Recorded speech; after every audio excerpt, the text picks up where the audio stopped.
আসসালামু আলাইকুম। সবাই কেমন আছেন? আশা করি সবাই ভালো আছেন। আমি আজকে রান্না করব মাছের মাথা দিয়ে মুগ ডাল রান্না করব, সেটা দেখাবো আপনাদেরকে। এই যে এখন মুগ ডাল ধুয়ে নিয়েছি, ভেজে ধুয়ে নিয়েছি, এখন সেদ্ধ বসাবো একটু। এই তো মাছের মাথার মাছ আছে কিছু, অন্য একটু লবণ দিয়ে পানি দিয়ে সেদ্ধ বসাবো, হালকা সেদ্ধ হতে দেব। সেদ্ধ করে নিয়েছি হালকা করে, এখন রান্নাতে চলে যাব। এই যে দারচিনি, সাদা গোটা তেজপাতা দিয়েছি তেলে, তারপরে কাঁচামরিচ, পেঁয়াজ, রসুন দিয়ে দিলাম, নাড়াচাড়া করে নেব। এখানে সব মশলা দেওয়া আছে। এই যে জিরা দিয়ে দিলাম একটু, সম্বার। অনেকেই অনেকভাবে খায়, আমি এভাবে রান্না করি। এভাবে রান্না করে দেখ। মশলাগুলো দিয়ে দেব, কষিয়ে নেব।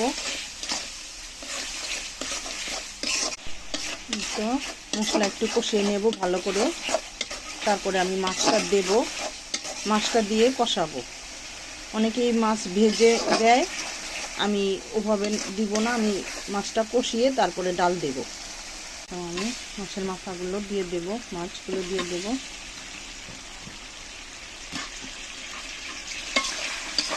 ভালো করে কষিয়ে নেব, আধা ভাঙ্গা করে নেব। মাছগুলো কষানো হয়ে গেছে, আমি একটু তুলে নেব, তারপরে ডালটা দিয়ে দেব।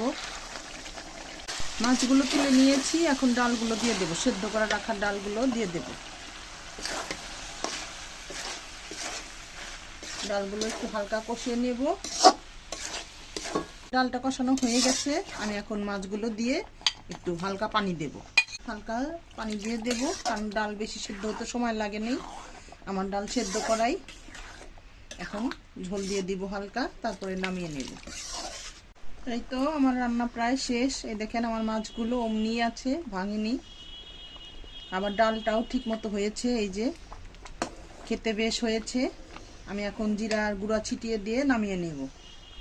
একটু বেশ কিছুখানি জিরার গুঁড়ো ছিটিয়ে দেব, তারপরে নামিয়ে নেব। একটু নাড়াচাড়া দিয়ে হয়ে যাবে আমার ডাল। এভাবে রান্না করে খাবেন আপনারা ইনশাল্লাহ। আমার ডাল কমপ্লিট হয়ে গেছে, এই যে ঢেলে নিচ্ছি এখন।